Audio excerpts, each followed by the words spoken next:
So I just wanted to share that with you. One of the issues that people often talk about with social media and these platforms where you can post all the things about your life and give people constant updates on what's going on in your life, and you can post pictures and you can post videos of what your family is doing and all of that. One of the things that people often talk about with that is how a lot of what ends up getting posted for the world to see, a lot of what ends up getting put out there are a lot of just the good things, right? It's just a lot of the good things. It's a lot of the fun activities that the family is doing. It's the happy moments. It's the good things that went on and what happened throughout the week. It's the highlights. And sometimes all that you see on a person's feed or whatever it is nothing but, you might call it the highlight reel. It's nothing but the highlight reel of all the good and seemingly perfect things that go on in a person's life. But what you rarely see get posted are all of the other things that go on in a person's life, right? What you often don't see are some of the struggles that they might be dealing with, right? What you don't see behind maybe that nice anniversary post is a video of the husband and wife having an argument like a week before or the night before that post was posted.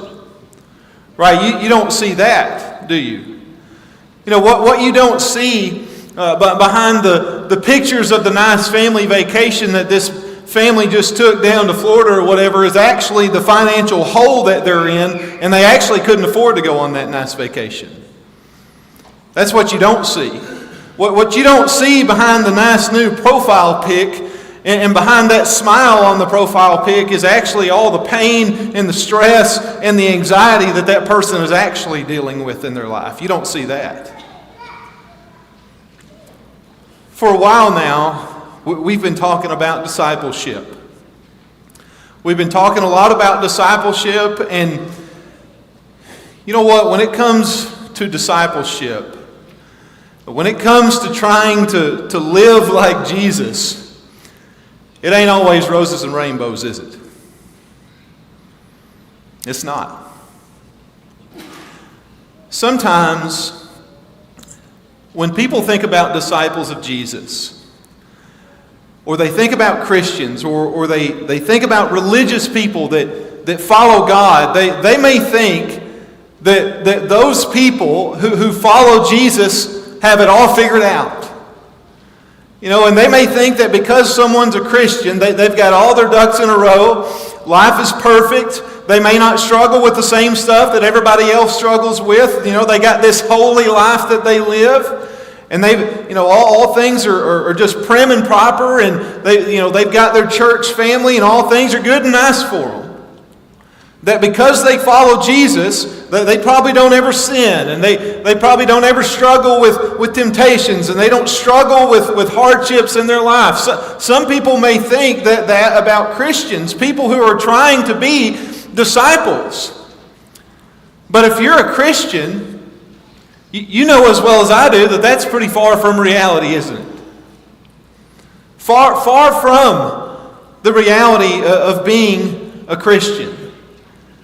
Because even though we may be people who claim Jesus, people who are trying to follow Jesus, people who are trying to practice discipleship, there is still a reality of discipleship. And I think a lot of people, including Christians, need to understand that discipleship, it doesn't look like what a lot of people think it always looks like. It doesn't. And so we're going to talk a little bit about that this morning, the reality of discipleship.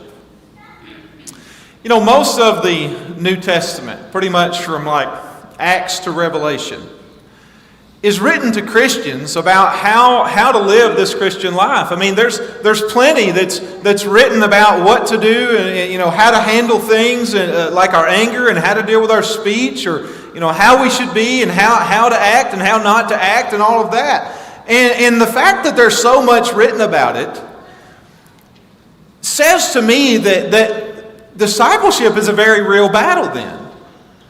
I mean, if all that if it's written about so much, it sounds like it's kind of a hard thing to do. And so I want to look at a couple of passages with you this morning that I think shows us that there is a reality to discipleship.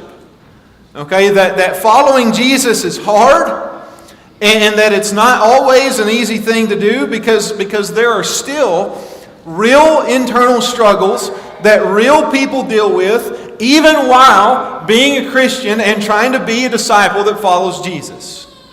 All right, so we'll look at just a couple passages. All right, well, let's look at the first one. If you turn over to Galatians, you've got Paul writing to the churches of Galatia, the Christians up north in that region, and in that letter, Paul talks a lot about the law, and he talks a lot about Christ, and why holding on to the law is not the right thing to do, because Christ set us free from all of that. Okay, and you get down to chapter 5 though, and you get to about verse 16, and this is what Paul says: "But I say, walk by the Spirit, and you will not carry out the desire of the flesh." Okay, so even with that right there, with what he says, you need to walk by the Spirit so that you don't carry out the desire of the flesh.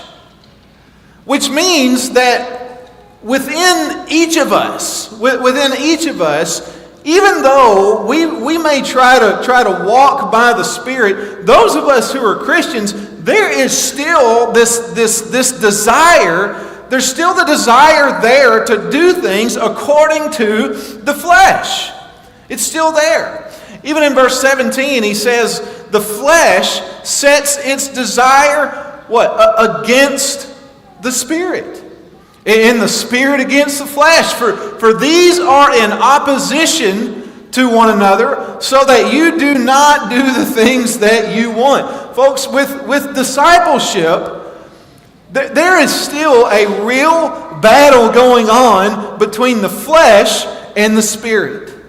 But between what God wants you to do and what you want to do. That doesn't, and if you've been a Christian for any point of time, you know good and well that's true. That's absolutely true. That doesn't go away just because you're a Christian now. So some of the things that he lists in verses 19 through 21, where he lists some of the deeds of the flesh, like these things here. You've got some of those. You've got sexual immorality, and you've got idolatry, and you have jealousy thrown in there, and you've got outbursts of anger, and you've got selfish ambitions. I mean, look, I think we would be foolish to think that these are somehow non-existent, or that they don't somehow show up while people are trying to practice discipleship. I mean, clearly they do, or else Paul wouldn't have wrote to them about how they shouldn't do those things. You see, even Christians who are trying to walk by the fruit of the Spirit, they still struggle with getting some of those deeds of the flesh out of their system. They still struggle with that. Okay? That's still a constant battle for people. It doesn't just go away magically. Okay? And so the reality behind discipleship and the Christian that tries to follow Jesus is the reality of a conflict between flesh and spirit. You still have that going on even as a Christian. Let's look at another passage. What a lot of people may not know is that even the great Apostle Paul dealt with some of his own internal struggles. He expresses that actually in a very interesting way in Romans chapter 7.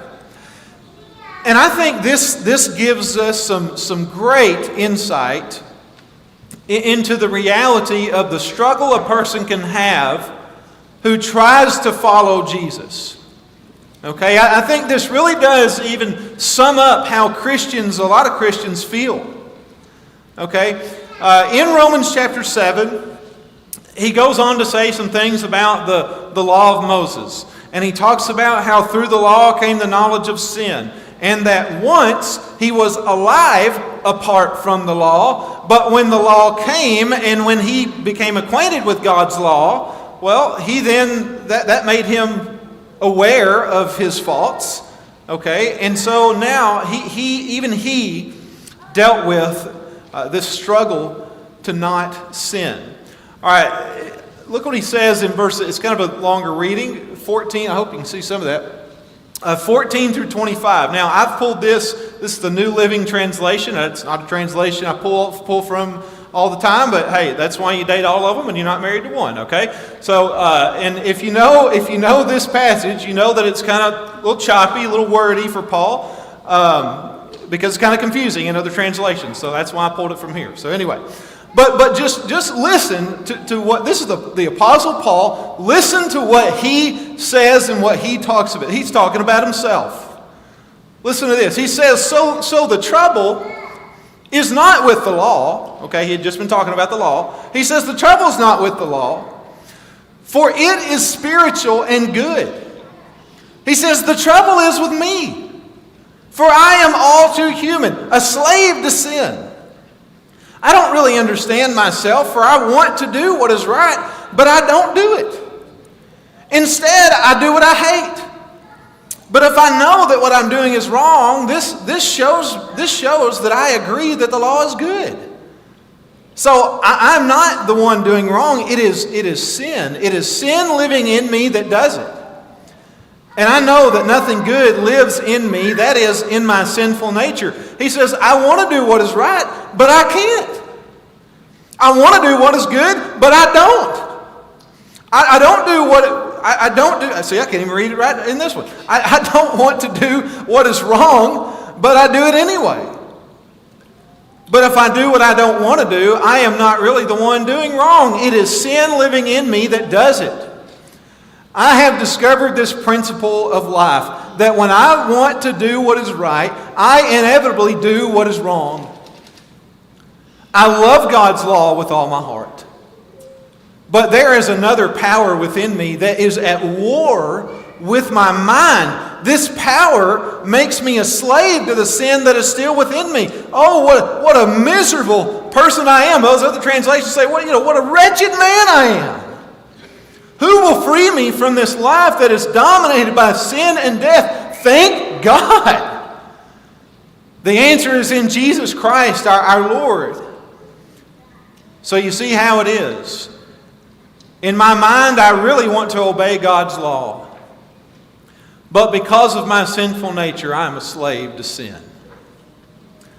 Now, who would have ever thought that the great Apostle Paul, who was doing so many good things for Jesus after he had been converted, who would have thought that he would have had such an internal struggle with sin in his life?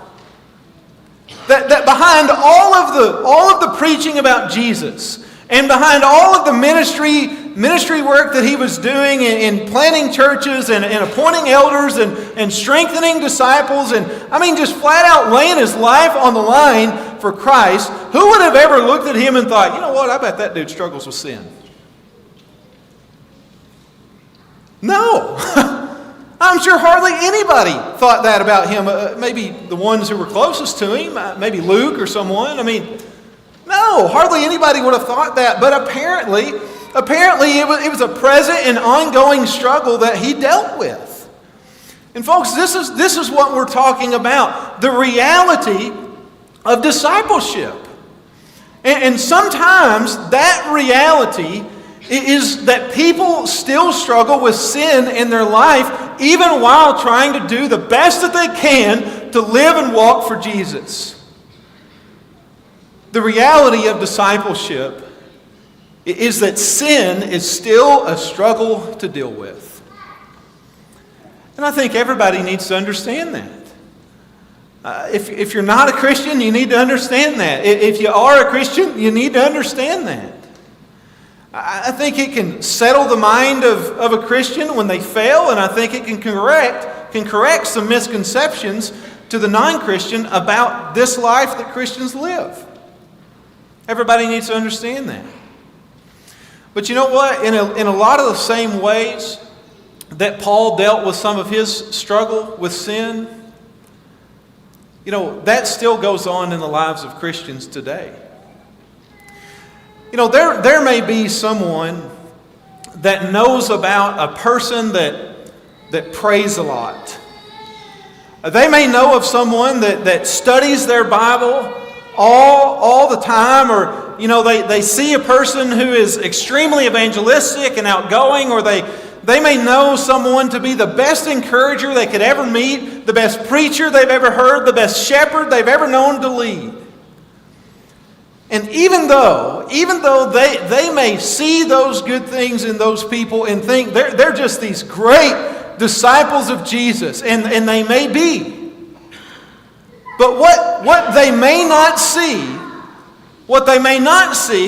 is that the person that they know of who is just such a prayer warrior all the time, what they may not see is that person who is in constant prayer all the time is actually praying for their marriage not to fall apart.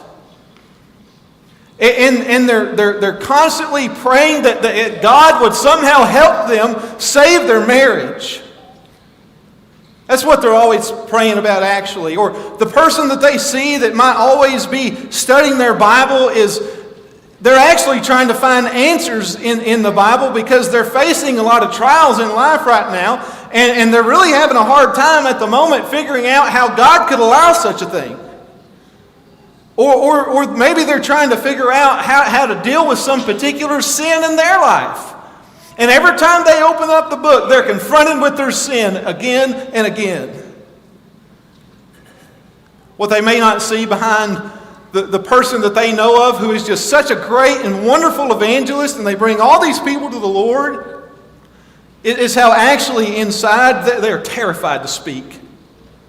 They're terrified to speak. They're terrified to be outgoing. They have a fear of talking to people. They have a fear of rejection and fear of questions that they might get on the spot that they don't even have the answers to. What people may not see behind the person who is such a wonderful encourager is how they themselves need to be encouraged. And how much they need to be validated and acknowledged because they don't feel like they are sometimes. Or how they're barely hanging on, but yet they're still encouraging others. What people may not see behind the preacher. The one that stands every Sunday and preaches the message of God's Word into people's lives and into people's hearts, and he shakes them out with a smile on his face at the back every week. What they may not see is that he himself feels empty inside because he constantly pours out to everybody else, but inside he feels empty because he never gets poured into.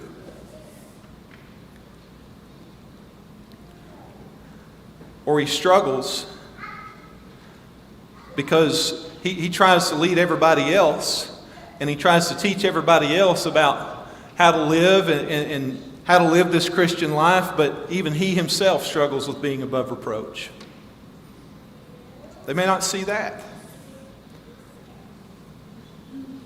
Same goes for the shepherd that's out in front of the congregation, whom people see has all this wisdom, and they're trying to help lead the church to where they need to go, but what they don't see is the heavy weight and the heavy burden he carries for all the souls that are in the flock. And what people don't see behind the strong leadership persona are the sleepless nights worrying about this family and that family or this person or that person, worrying if they are going to remain faithful or not.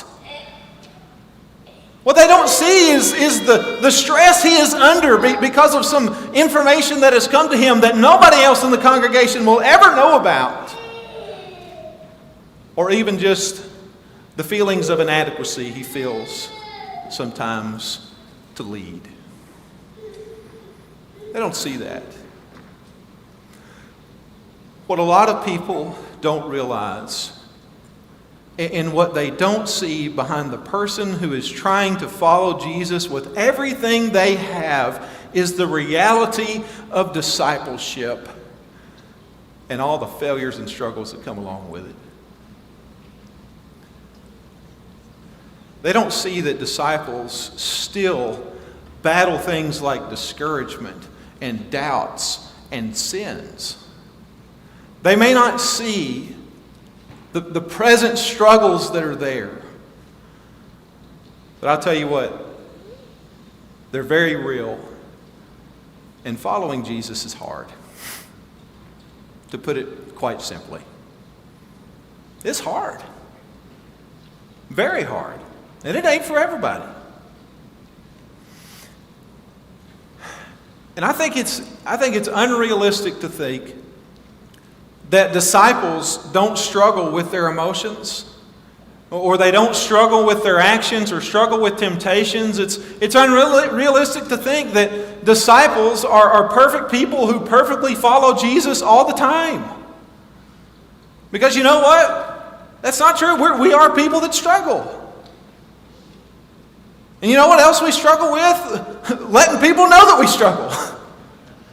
That's one thing that's hard for us too. We don't like to open up sometimes. We don't like to, let people know what we're dealing with and the problems we're facing in our lives. We're do it ourselves. Don't bother other people with our problems. We even struggle with that. Everybody does. But how are we supposed to help one another in our discipleship together if we never share those struggles with our brethren? I think what I wanted to do with this lesson was just talk about how real discipleship is, and how when you pull back the curtain and you look behind the scenes of Christianity, there are real struggles that real people deal with. And even though all you may see is the highlight of a Christian, sometimes there are real problems, and sometimes there's real battles and real internal struggles that are going on with people. And listen, those of us who are Christians, we're all just trying to live this life the best way that we can. So, look, don't think that because you struggle and because you may fail sometimes, don't think that you're somehow a bad disciple or a bad Christian who has somehow fallen out of God's grace and favor. Please don't think that. Because that's not the truth. Look, discipleship, it isn't perfection. It isn't perfection. And we're not perfect people. We're people that are trying to be like Jesus, who need His grace just as much as anybody else. And we're trying to do the best that we can. But part of discipleship is still trying to follow Jesus through the struggle, even when you mess up. That's all a part of it. It's all a part of the journey. That's what discipleship looks like. So I hope that through talking about some of this, that all of us really could just look at one another and realize that we all have something that we struggle with. We all have something that we struggle with. Nobody that you are going to look at in the church, regardless of who they are or what they do or how well they do it, nobody has it all figured out. Not me, not any of the elders, nobody. Nobody has it all figured out. Nobody's perfect. We all struggle with something. Whether you voice that or not, we all do. So, look, if you have a present struggle that you're dealing with, I hope that you will let somebody know. I hope you really will. And whether you do it publicly or whether you do it privately, but regardless, hey, don't walk out of here in a room full of people who can maybe help you with some of your struggles. Don't walk out of here without voicing some of those if you really do need some help. If you do, now's the time to do it. You can let somebody know now as we stand and sing. Thank you.